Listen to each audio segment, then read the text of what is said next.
Mega డిఎస్సీపై నిరాధార ఆరోపణలు చేస్తూ విద్యాశాఖ మంత్రి నారా లోకేష్ రాజీనామా చేయాలని, రిలే నిరాహార దీక్షల పేరుతో పోలీసు వ్యవస్థపై రాజకీయ ఒత్తిడి తీసుకురావాలని ప్రయత్నించడం వైసీపీ ద్వంద్వ వైఖరికి నిదర్శనమని APSRTC Vijayawada zonal chairman, Eluru Janasena incharge Reddy Appalanaidu విమర్శించారు. పార్టీ కార్యాలయంలో మీడియాతో మాట్లాడుతూ ప్రజా సమస్యలను పూర్తిగా పక్కన పెట్టి ప్రతిరోజు ఏదో ఒక వివాదాన్ని సృష్టించడం, అసత్య ప్రచారాలతో ప్రజలను గందరగోళానికి గురిచేయడం వైసీపీ నాయకులకు అలవాటుగా మారిందన్నారు. నిజంగా ఆధారాలు ఉంటే చట్టబద్ధ సంస్థల ముందు ఉంచాలని, ప్రజలను రెచ్చగొట్టే రాజకీయాలను వైసీపీ మానుకోవాలని సూచించారు. ఈరోజు రాష్ట్రంలో పనిపాటు లేనటువంటి వైఎస్ఆర్ పార్టీ నాయకులు కూటమి ప్రభుత్వం ఏర్పాటు కాగానే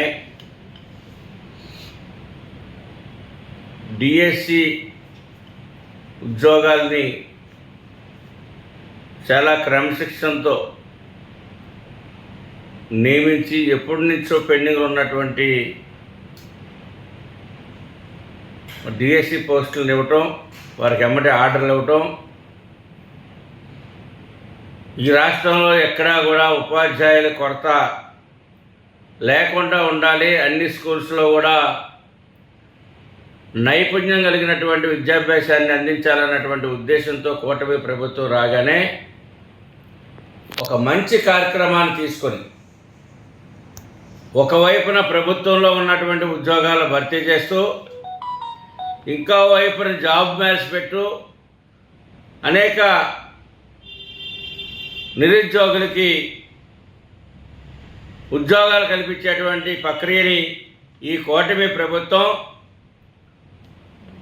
నారా చంద్రబాబు నాయుడు గారు, మరి ఉప ముఖ్యమంత్రి పవన్ కళ్యాణ్ గారు వారి యొక్క సారథ్యంలో విద్యాశాఖ మంత్రులు శ్రీ లోకేష్ గారు మరి ఉద్యోగ కల్పన చేస్తూ ఉంటే ఈ గొడ్డల పార్టీ రాష్ట్రంలో ఎక్కడా కూడా ప్రశాంతమైనటువంటి వాతావరణం ఉండకూడదు. గత 5 సంవత్సరాల్లో మేము ఏదైతే అరాజకాలు సృష్టించి అభివృద్ధి లేకుండా, సంక్షేమం లేకుండా, మౌలిక వసతులు లేకుండా, ప్రజలకు ఉపాధి లేకుండా అన్ని రంగాలని విధ్వంసం చేసి వచ్చినటువంటి పరిశ్రమల్ని పారదోలినటువంటి ఈ పని లేనటువంటి వైఎస్ఆర్ నాయకులు మరి నిన్నటి నుంచి గగ్గోలు పెడతా ఉన్నారు. డిఎస్సి మీద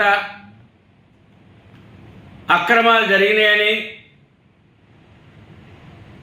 అది సరైనటువంటి నిర్వహణ కాదని వాళ్ళు ఊస్తూ ఉన్నారు. ఈ రోజున దాదాపు 16,000 మంది ఉపాధ్యాయులు జాయిన్ అయితే వాళ్ళందరూ ఉద్యోగాలు చేస్తూ ఉంటే వాళ్ళందరూ సక్రమైనటువంటి నైపుణ్యమైనటువంటి విద్యాభ్యాసాన్ని విద్యార్థులకు పిల్లలకు అందిస్తూ ఉంటే చూసి ఓర్వలేక, ఎందుకంటే మా యొక్క ఆధ్వర్యంలో డిఎస్సి నిర్వహించలేకపోయాం, ఉద్యోగాలు ఇవ్వలేకపోయాం, వాళ్ళని వాలంటరీ తప్పించి ఎవరిని కూడా పెట్టలేకపోయాం. కనుక ఈ ప్రభుత్వం, ఈ యొక్క కూటమి నాయకత్వం ఈ రాష్ట్రం అన్ని విధాలుగా అభివృద్ధి చేస్తూ ఉంది.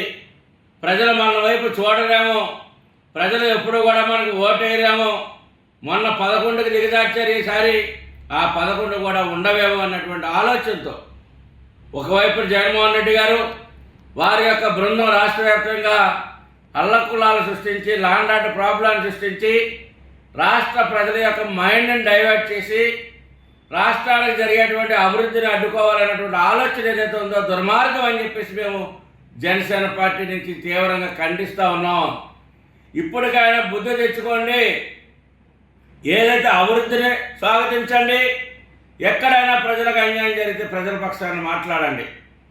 ఒకవైపున వ్యవసాయ రంగాన్ని అభివృద్ధి పరుస్తూ ఉన్నారు, ఒకవైపున పోలవరం ప్రాజెక్టు పూర్తి చేస్తూ ఉన్నారు, ఒకవైపున రాజధాని నిర్మాణం శరవేగంగా జరుగుతూ ఉంది, ఒకవైపున అన్ని దేశాల నుంచి క్యూ కట్టి ఈ రాష్ట్రానికి అనేకమైనటువంటి నూతన పరిశ్రమలు పెట్టుబడిదారులు వస్తూ ఉంటే వాళ్ళందరినీ భయభ్రాంతులు చేయాలన్నటువంటి ఆలోచనతో చేస్తున్నటువంటి మీ యొక్క దుర్మార్గమైనటువంటి ఆలోచనని ఇక్కడైనా మానుకొని బుద్ధి తెచ్చుకొని ప్రజల పక్షాన ఉండండి. ప్రజలకు అన్యాయం జరిగినప్పుడు ఉండండి.